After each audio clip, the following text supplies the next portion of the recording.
ప్రభాస్ చేసిన 'కల్కి' సినిమా ఇప్పుడు బాక్సాఫీస్ వద్ద కలెక్షన్ల వర్షం కురుస్తుంది. ఆల్రెడీ చాలామంది చూసే ఉంటారు. ఈ సినిమాలో చాలామంది గెస్ట్ రోల్‌లో కూడా వచ్చారని.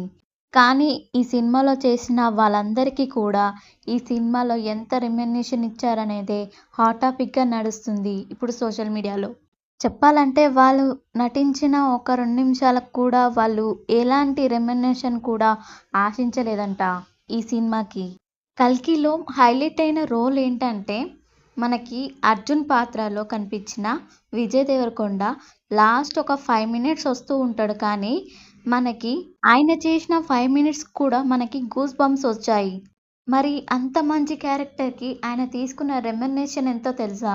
కొన్ని సార్లయితే ఎలాంటి గెస్ట్ రోల్ వచ్చినా సరే విజయ్ దేవరకొండ రెమ్యునరేషన్ అయితే ఆశించడు. ఇందులో కూడా ఆయన ఎలాంటి రెమ్యునరేషన్ కూడా ఆశించలేదు. దానికి కారణం ఏంటంటే 'నాగ్ అశ్విన్' ఆయనకి బెస్ట్ ఫ్రెండ్. 'నాగ్ అశ్విన్' అతనికి కథ చెప్పగానే వెంటనే ఓకే చెప్పేశాడు. పార్ట్ 2లో మాత్రం విజయ్ దేవరకొండకు ఎక్కువ పాత్ర ఉండబోతుంది.